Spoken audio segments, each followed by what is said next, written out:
Access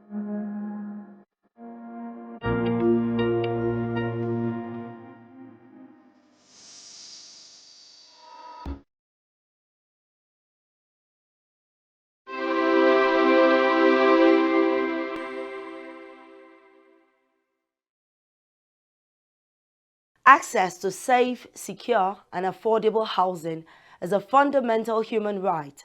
However, for millions of people worldwide, this basic necessity remains an unattainable dream. The global housing affordable crisis has left ordinary people struggling to find decent and affordable places to live, aggravate poverty, inequality, and social injustice. Ineffective policy delivery, insufficient funding, Nigerians' rapidly growing population and urbanization rate compound the housing shortage, making it difficult for the government to keep pace with demand. Welcome to Housing Palava in my country. My name is Joyce Onwosu. Our focus today is on mass housing projects for ordinary Nigerians. The Nigerian government's efforts to provide affordable housing have received mixed reactions from ordinary people. While some appreciate these initiatives, others express frustration and skepticism. Take a listen.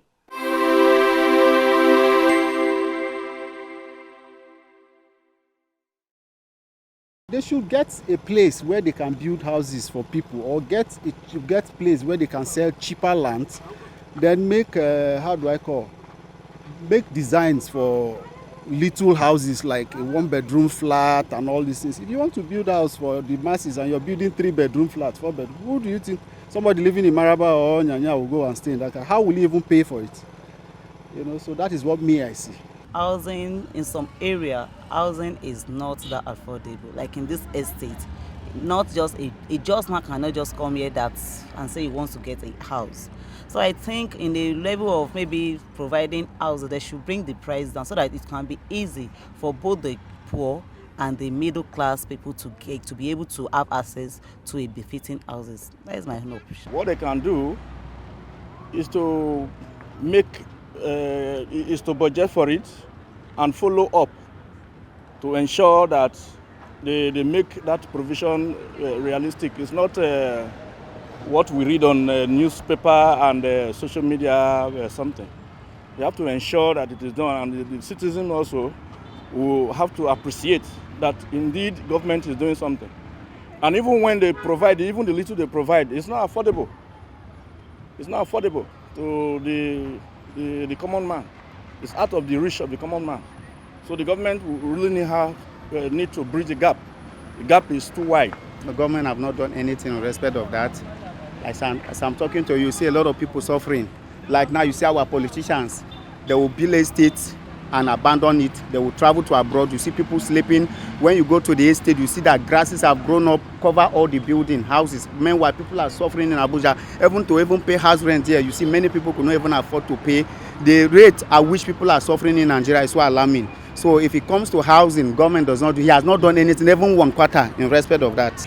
I really think that we can do more. I think we can do more. Yeah, because I think we tried accessing mortgage, but the terms and condition, and then the period, the duration it was going to take before we could access some amounts was supposed to be long. So we just did our thing. But it could have been easier, but it wasn't. Previously, we used to have what we call the low-cost houses and others. But recently, there's nothing like that. Recent days, I think it's actually the estate developers that are doing more of that these days by either subsidizing the price of the land for people to buy and start building, or those who are also building and selling. And they are spreading it in mortgage, more like some of them, I think so. That's all I know for now. But for government, I'm not sure. If they have done enough, the houses in Nigeria wouldn't be expensive. Because it's just like individuals at one, in private at one, having houses in Nigeria. And each year, some landlords, they do increments. And it's not everybody that can afford it. Had it been government has done enough for in case of houses, the individuals having their own houses will be less. I think government houses should be more than individuals so that poor masses can cope.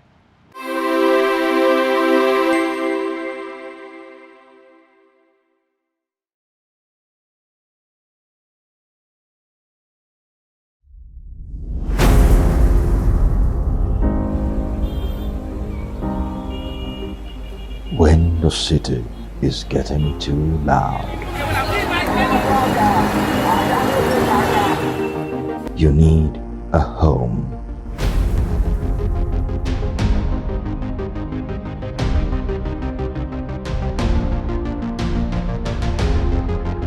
Home is love,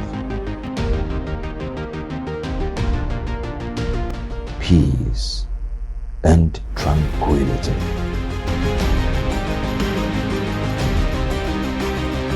Home is Housing TV Africa.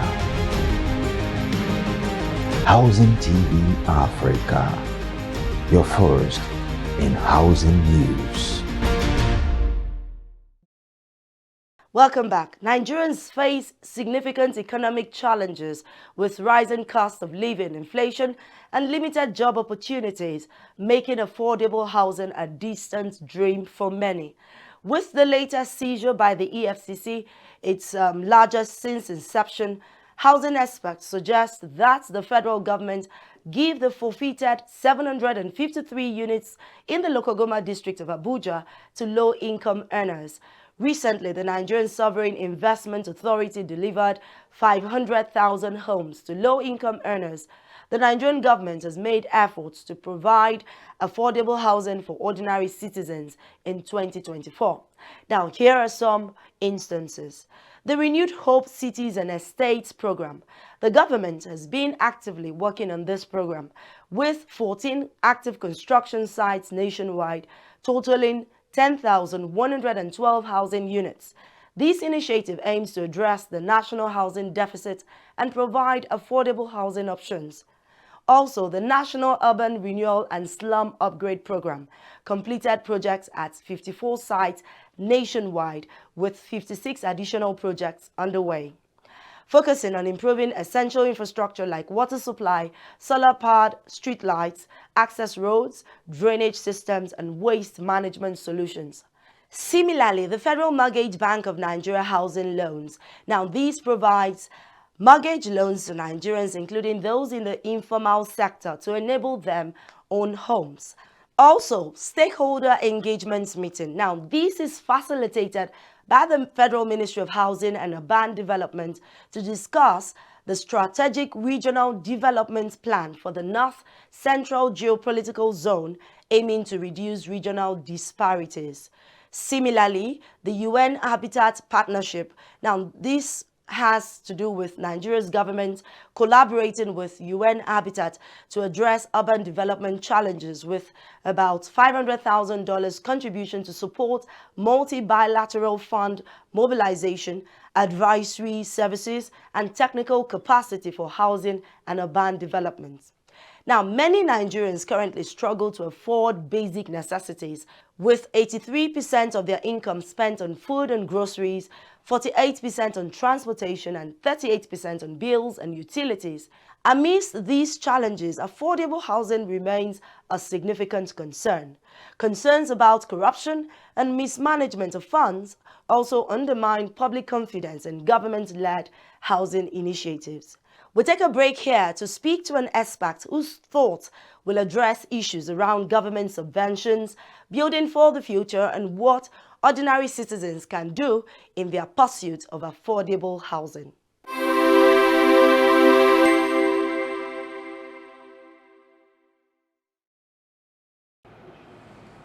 There has to be a deliberate policy by government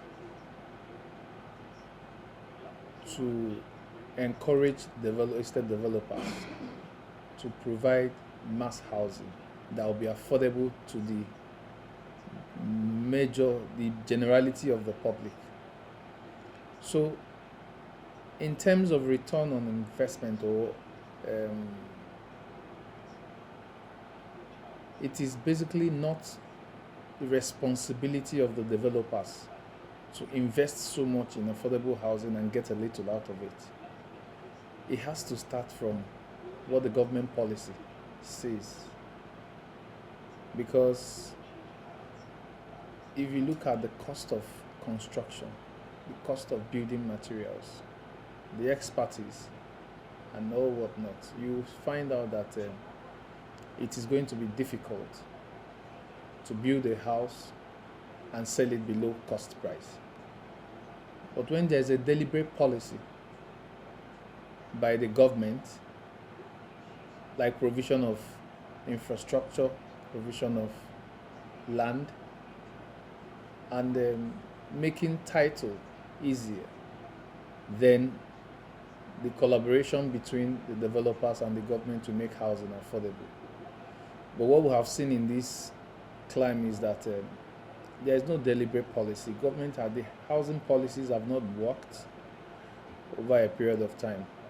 If we have such policies, the developers will be, more than eager to do investment in that environment, in that place. But it starts from policy. Affordable housing must start from government policies. If government give a deliberate policy for housing, make provision, and because the essence of government is to create enabling environment for the private sector to thrive. So everything has to start from the government. For people to afford houses, it has to start from government. There are some level of subsidy in every sector of the economy. It depends on where people focus on. A lot of countries make efforts to provide housing for their citizens. And part of the core functions of government is the provision of housing, shelter, So it is also a sign that our government over the years have failed the citizens.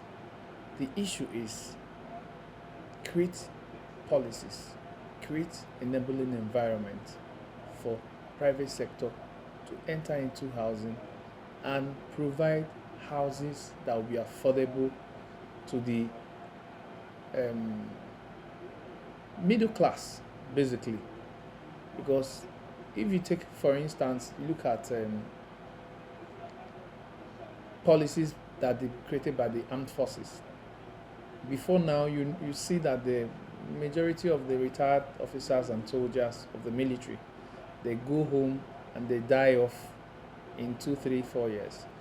But since, I'm telling you as a practical example, since the creation of the armed forces housing scheme, you will see that people retire and go into those estates and they live longer than they used to live. It's a typical example of what government can do, what just one single policy can do to elongation of people's lives in Nigeria. So everything starts and ends on the table of the government.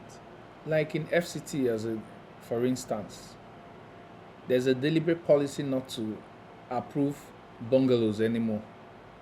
So what it means is that every building goes up.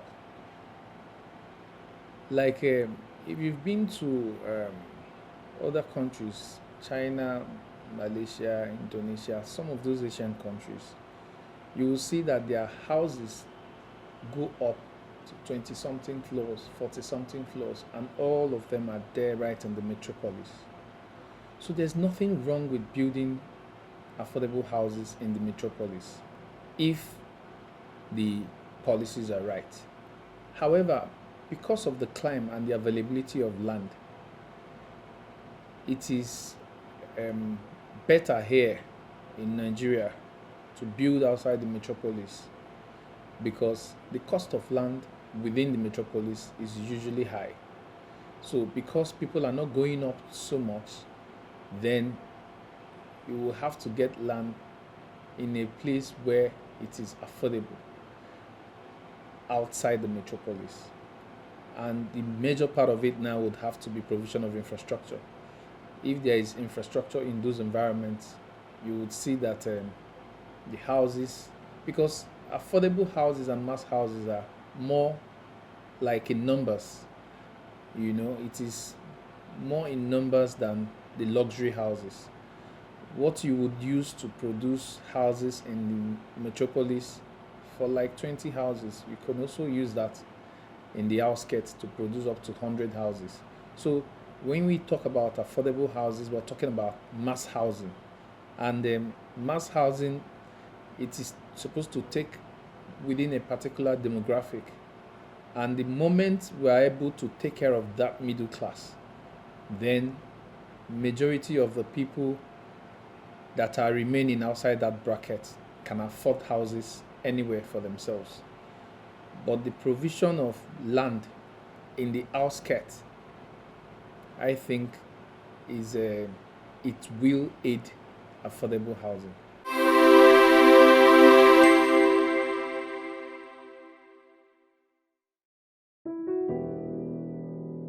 We don't have road, and you see at times if it is raining, you will see a lot of people will go by the roadside. They'll be throw dirt on the main road. We also doesn't have toilet. You see a toilet, you still have to 30 tenants. They are using one. You can't leave your door open, go out and buy something. Before you will know, Babambola will enter. By the time you will take them to police station, 1 hour is too much. The police people will release them. In fact, we don't know what is happening. Your plight, your concerns, your issues related to housing, livelihood and social development. This is why we've established Housing TV Africa. Keep a date with us on Star Times and DSTV 24/7. Housing TV Africa, your first in housing news. Welcome back. We trust that was insightful. Next is Inspire. Come with us as we explore the fascinating stories of everyday people as landlords.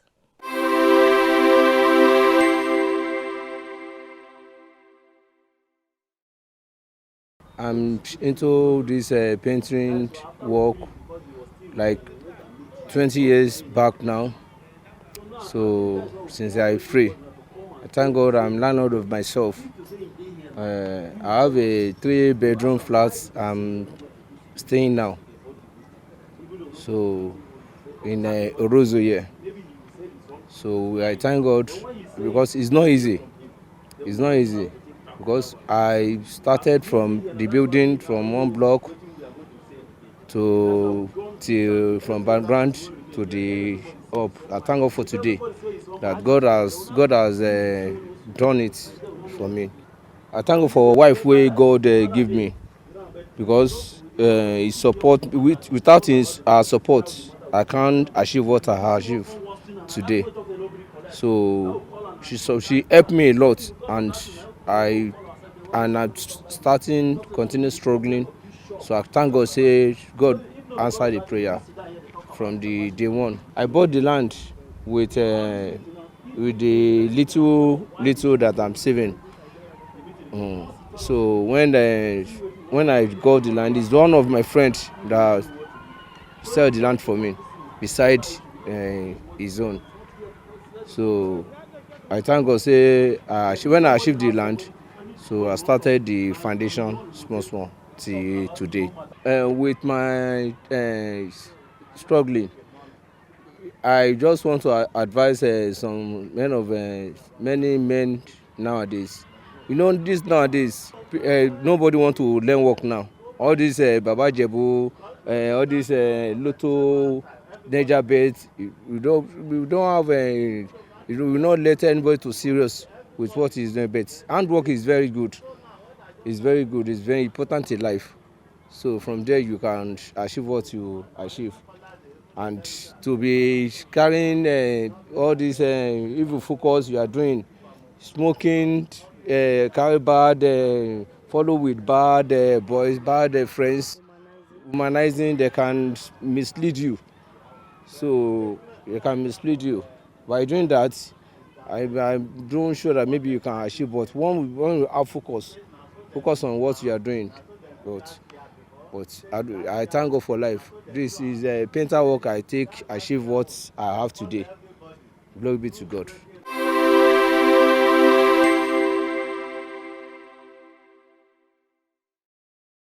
Now you have the opportunity to share your views through the Eyewitness segment. Enjoy it.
Conclusively, mass housing is a growing concern in Nigeria with far-reaching consequences for residents.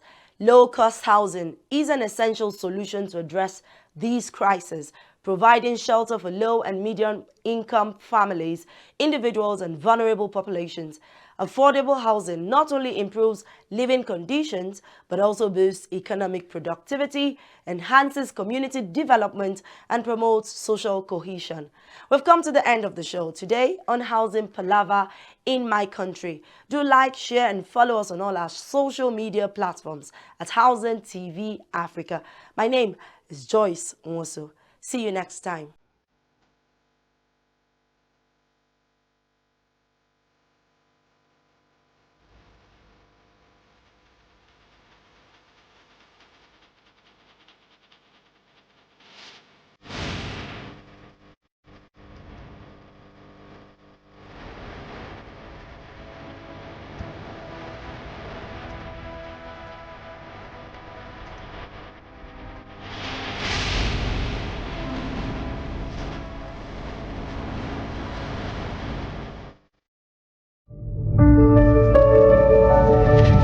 Housing TV Africa, your first in housing development broadcasting.